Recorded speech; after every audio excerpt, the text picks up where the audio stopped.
Hello students, welcome to AIMS India online classes. This is a chemist session. Here we are discussing about the chapter periodic classification. In this session, we are going to see about trending of atomic properties in the groups and periods of modern periodic table. In the earlier sessions, we have seen about earlier attempts for the classification of elements and the modern periodic table and its main features and common names given to the groups and periods in the modern periodic table. Now, here we are going to start to learn about trending of atomic properties in the groups and periods. Now, in this session, we are going to see about atomic size. The trending of atomic size in the modern periodic table, we are going to see here. What is atomic size, how it is measured, and how it varies in the groups and periods of the periodic table. These points we are going to see here now. Okay. Atomic size is defined in terms of atomic radius because atoms are being spherical, so the size of the atoms can be compared in terms of atomic radius. So atomic radius is defined as the distance between the nucleus and the valence shell of that atom. Suppose if you consider this as an atom, now distance between the center of the atom, that means nucleus of the atom, and to the outermost shell of that atom, the distance between these two is considered as radius of that atom. So as it is being the distance between the nucleus and the outermost orbit, its units, or this will be generally expressed in terms of angstrom units, because it is being micro quantity. Generally meters, centimeters, these all units can be used, and generally and most frequently used units are angstroms. We know 1 angstrom is equal to 10 to the power of minus 10 meters or 10 to the power of minus 8 centimeters. Okay. However, it is not possible to measure the atomic radius directly, as an individual atom cannot be isolated. We are telling atomic size is defined in terms of atomic radius. This atomic radius is defined as the distance between the nucleus and the outermost orbit of an atom. But how can you calculate it? Can we isolate an atom from the group of atoms, from a substance, from an element? No, it is not possible. We cannot get an individual atom from the element because they are very, very small particles. But the internuclear distance of the bonded atoms can be measured by using techniques like X-ray diffraction or electron diffraction, and it is taken as a standard. So how do we are calculating the atomic radius? The calculation of atomic radius for an individual atom is not possible because we cannot isolate an atom from the element, being they are very small. So how can we calculate the atomic radius? By considering the intermolecular distance or internuclear distance in the compounds or molecules formed by those atoms. By calculating that, the distance between the molecules, so from that atomic radius is derived. In this way, the atomic radius calculated and it is taken as standard. So how this internuclear distance is calculated? Yes, this can be calculated by using certain techniques like X-ray diffraction and electron diffraction. By these experiments, the internuclear distance can be calculated in the bonded atoms or in the molecules. By that, atomic radius is expressed or derived. So atomic radius is measured in different ways like crystal radius, covalent radius, and even van der Waals radius, etc. Because we are telling atomic radius is derived from the internuclear distance in the molecules formed by the atoms. So these molecules or compounds might be of different kinds like ionic compounds, metallic substances, even covalent compounds. In this way, in different types of substances, these atoms might be present. That is why this atomic radius is also measured in these different ways, like a crystal radius in terms of metallic substances, covalent radius in terms of covalent compounds, and even van der Waals radius in the non-bonded molecules, non-bonded atoms. In this way, in different ways, atomic radius is expressed. Now, let us see one of these here, crystal radius or metallic radius. Half of the internuclear distance between the adjacent atoms of a solid metallic crystal is called crystal radius or metallic radius. What is metallic radius? The distance or the half of the distance between the internuclear, the two nuclei of the adjacent metallic atoms. Then half of the distance is taken as a crystal radius or metallic radius, because in the metallic substances there is no bond between the metal atoms, just a force of attraction will be there, that we say metallic bond. That is why the distance between the two adjacent metallic atoms is calculated. The half of that is taken as the radius of those metallic atoms, that is called metallic radius or crystal radius.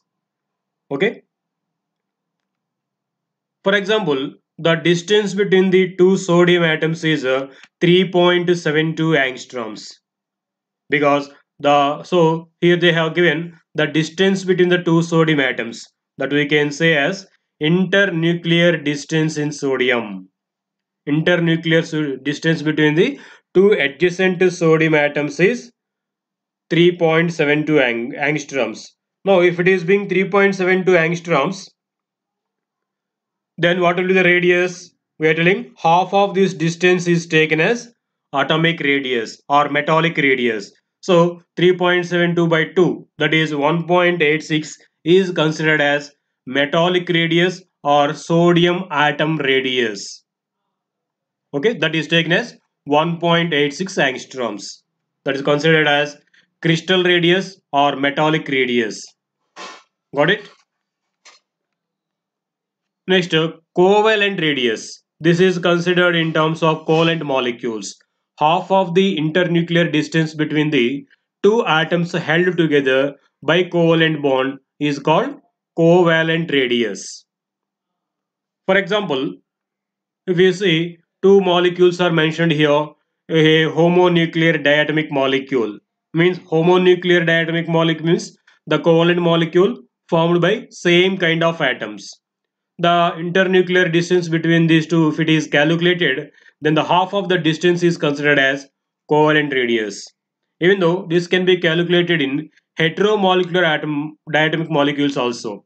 Suppose a molecule is formed between two atoms like A and B, then the internuclear distance, if it is calculated, the half of that, this is considered as metallic radius of that metal, or the covalent radius of that atom. Okay, this is considered as covalent radius.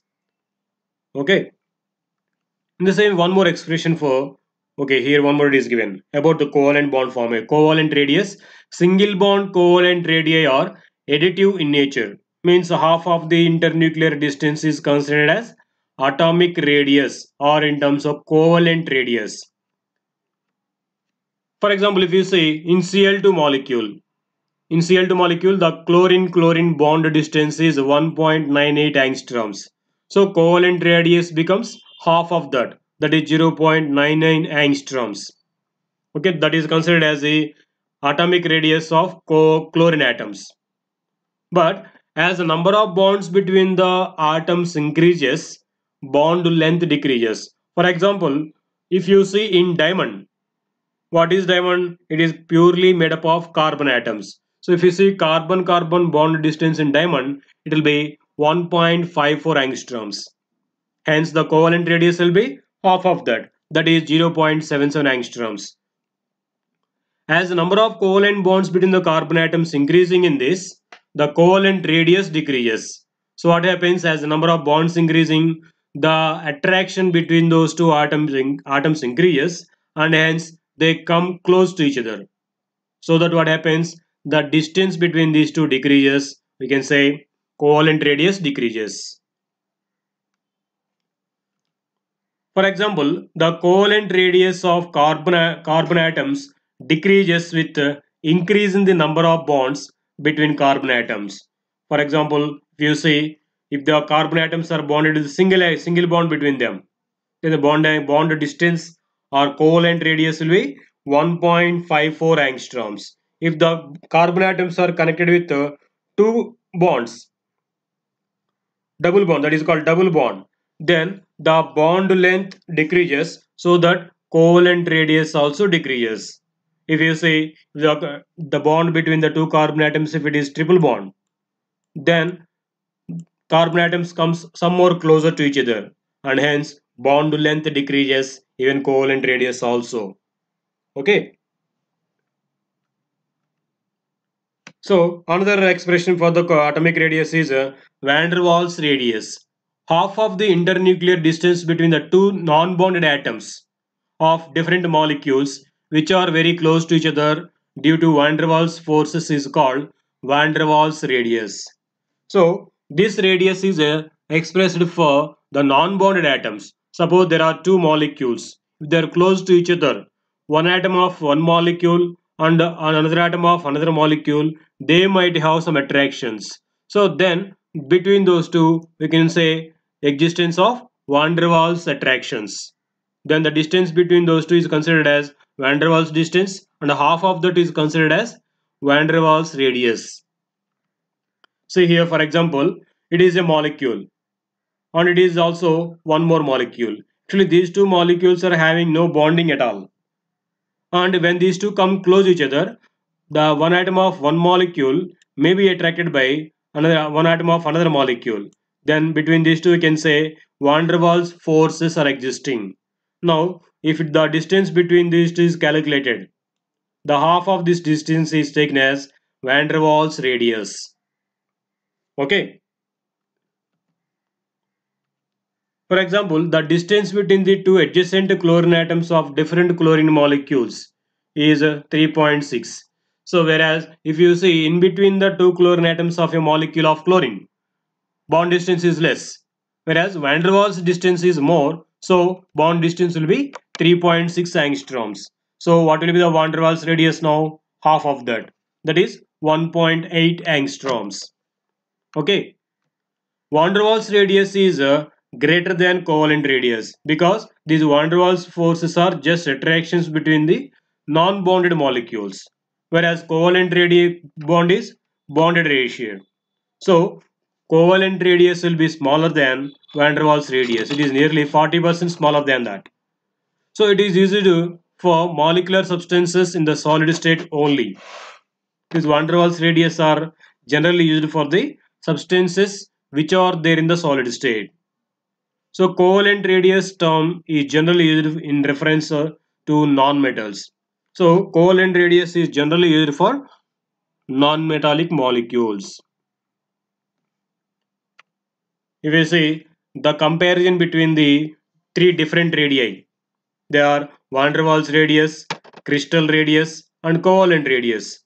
Out of these all, covalent radius is smaller because that in that atoms are bonded one to another by sharing electrons, whereas in the crystal radius atoms are being adjacent to each other, so it is somewhat greater than the covalent radius, whereas van der Waals radius is greater than the remaining two because in these the molecules are being separate one to another, they have no bonding between them. Okay, next, variation of atomic size. That means how does this atomic radius or atomic size varies in the groups and periods of the modern periodic table. It is that here. If you see in a period, the atomic size generally decreases from left to right along the period. Yeah, it is one of the interesting point which we have to observe. If you see in a period, elements atomic number gradually increases from left to right. So we may expect that atomic size also will be increased. But in fact, in a period, from left to right, atomic size decreases. Why it is so? Let us see. This is because along a period, the electrons are added to the same energy level, which leads to an increase in the effective nuclear charge on the outermost electronic cloud, thereby decreasing the size of the atom. Did you understand the reason? So suppose if you see second period elements like this: lithium, beryllium, boron, carbon, nitrogen, oxygen, fluorine. Atomic number increases from lithium to fluorine. It is third element, it is seventh, ninth element, isn't it? So gradually atomic number increases, but atomic size decreases in a period, because if you observe for these all elements, the electrons are being added gradually in the same shell. For lithium, there are two shells, 2 comma 1 configuration. If we see beryllium, 2 comma 2. In the same way, if we see for fluorine, it is being 2 comma 7. Means only these all elements are having same number of shells or orbits, but only the number of electrons in the second shell gradually increasing. At the same time, nuclear charge also gradually increases from lithium to fluorine. We know lithium is having 3 units positive charge, isn't it? Yes, because 3 protons. And beryllium has 4 units positive charge. Whereas if you see fluorine, 9 units positive charge in the nucleus. So what we observed here, from left to right in a period, the number of electrons in the valency shell increasing, and along with that, nuclear charge also increasing in the nucleus. Positive charge also increasing in the nucleus. Thereby, the attraction between these two, that is in the outermost shell and between the nucleus, attraction increases, and hence size shrinks, or size of the atom slowly decreases. So as we move from left to right, from lithium to fluorine, size decreases because the number of electrons in the valence shell increasing and nuclear charge also increasing. Between these two, thereby nuclear charging attractive force increases, and hence size decreases. Okay, that is why we say in a period atomic size gradually decreases from left to right. But we say an exception for noble gases. In the noble gases, due to inert electronic repulsions, the size is larger than the corresponding halogens. We told just now atomic size decreases from left side to right side in a period, but it happens only till first group to seventh group. But again, by coming to eighth group, size increases a little than the halogens beside element. For example, if we say for second group element, lithium, beryllium, boron, carbon, nitrogen, these are all elements we have seen till now. Oxygen, fluorine, neon, isn't it? Now, atomic size decreases gradually from lithium to fluorine, but it increases again to next element, that is neon, noble gas element, because we know these noble gases are having completely filled outermost shell. So because of this completely filled electronic configuration, some repulsions occurs in the outermost shell, so size of those atoms increases a little. So these eighth group elements will be having a little greater size than before element, that is halogen. Okay, now to say clearly, what can we say? Atomic size decreases in a period from left to right till halogens. Again, it increases to noble gases. But in generalized way, we say atomic radius in a period from left to right decreases. Okay. Thus, in a period, alkali metal is the largest form atom, while the halogen is the smallest atom. Yes, we can say this because here, if you observe this third period, second period itself, from here, atomic radius gradually decreasing. So this element is element with the greater size. That is alkali metal or first A group element. Alkali metals are the biggest sized atoms in any period. We are telling gradually it decreases till halogens. So this is the smallest element. So halogen is the smallest element in any period. Smallest sized atom. Got it? So this is a diagram. So if you see third period, from sodium to argon, generally size decreases. But to say clearly, size decreases from sodium to chlorine and it increases a little to argon. Now the biggest sized atom in this period is sodium. The smallest sized atom in this period is chlorine. Okay, in this way, in a period, from left to right, atomic size or atomic radius decreases because of greater nuclear force of attraction on the outer electron cloud, and a little increase we can observe for noble gases, right? Now let us see in a group how this atomic radius or atomic size varies in a group. On going down the group, a new shell is being added from the element to another element. As electron is added to a shell farther from the nucleus, the effective nuclear force of attraction on the valence shell decreases. Thereby, there will be in the increase in the size of the atom. See, for example, if we see first group elements, if you observe this, hydrogen has only one shell, isn't it? If you see lithium, it has two shells. Whereas sodium, if you see, it has three shells. Potassium, four shells. Rubidium, five. Cesium, six. In this way, what do we observe here? In a group, from top to bottom, the number of shells increasing from element to element. As the number of shells increase, what happens? Size of the atom automatically increases. So we can say in a group from top to bottom, atomic size or atomic radius increases. Okay.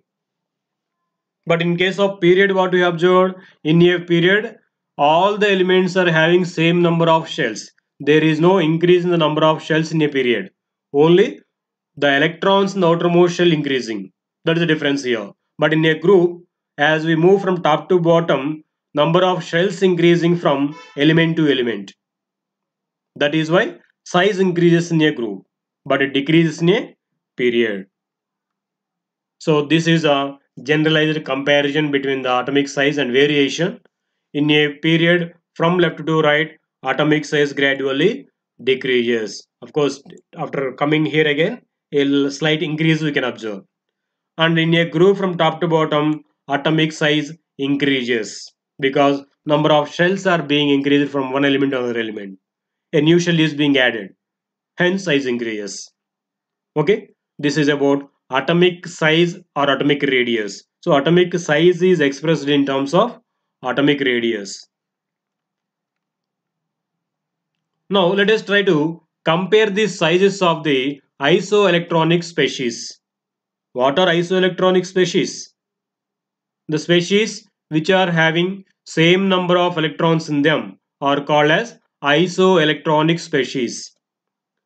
Among isoelectronic species, size decreases as nuclear charge increases. Let us see with an example that the decreasing order of the size of isoelectronic species is shown here. If you observe, these all contain same number of electrons in them, isn't it? We know oxygen atomic number is 8. So it should have 8 electrons, but here it is mentioned O minus 2, means it gained 2 electrons. So total number of electrons becomes now 10 in that. If you see F minus, that also in the same way. Already 9 electrons are there. As it is shown here minus F minus, it gained 1 electron. So it becomes 10 electrons in that also. Neon already it is having 10 electrons. Sodium 11, as it lost 1 it becomes 10. Similarly magnesium 10 electrons. So these all ions are neutral atoms containing same number of electrons. So these are called now isoelectronic species. Now if you compare the size of these, out of these the nuclear charge is greater for magnesium. If you observe for magnesium, what is the nuclear charge? Plus 12, because there are 12 neutrons in the nucleus. If we observe for sodium, only 11 units. For neon, 10 units charge is there in the nucleus. If you observe for oxygen, only 8 units nuclear charge. Isn't it? It is 10. And if it is considered as fluorine, only 9 units positive charge in the nucleus. So, as nuclear charge increases, atomic size decreases. So, out of these all, magnesium plus 2 ion is having greater nuclear charge. So, it will be having lower size. If you observe for oxygen, it is having the lowest nuclear charge among these all. So hence it is having greater size. Got it? Among isoelectronic species, as nuclear charge increases, size decreases. Vice versa.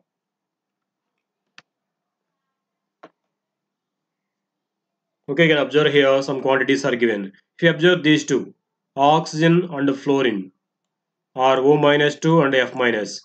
These two are isoelectronics. But if you observe, nuclear charge is greater for F minus, plus 9 units it is there. Whereas for O minus 2, only minus 8, plus 8 units. So, nuclear charge is greater for F minus. That is why it has size is smaller. Atomic radius is small for this. And if we compare these three, Li plus, Be2 plus, B3 plus. So these three are isoelectronics. Isn't it? All have two electrons in them. Now, out of these all, which is having greater nuclear charge? Be3 plus, because it has 5 units positive charge. Whereas for beryllium it is only 4 units. And for lithium it is 3 units. So, as nuclear charge increasing, atomic size decreasing. So Be plus 3 has greater, smaller size. Whereas Li plus is having greater size. Okay, did you understand this comparison?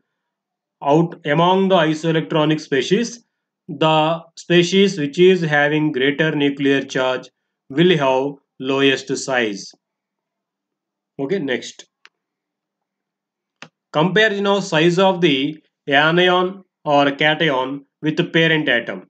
We know anions are formed by the gain of electrons. We say they are negative ions. If neutral atoms are parent atom, they lose electrons. Then they form positive ions which are called cations. So how the size varies when they form anions and cations? The size of the anion will be greater than that of its parent atom. And the size of the cation will be smaller than that of its parent atom. For example, if you see size of F minus means it is gaining one electron. To accommodate an electron, size should be a little increased. That's why F minus is having greater size than neutral fluorine atom. In the same way, Na plus is having smaller size than neutral Na atom because sodium ion has less number of electrons. So nuclear charge will be 11 units, number of electrons will be only 10. So between these two attraction increases, hence size decreases. So positive ions will be having smaller size than neutral atom, whereas negative ions, that is anions, will be having greater size than neutral atoms or parent atoms. Cations are always smaller than neutral atom, whereas anions are always larger than neutral atom or parent atom. Okay, this is about atomic radius or atomic size of the atoms and the trending of atomic radius in the groups and periods. Right? Thank you for watching our video. Please subscribe our YouTube channel AIMS Today for latest updates and recorded videos.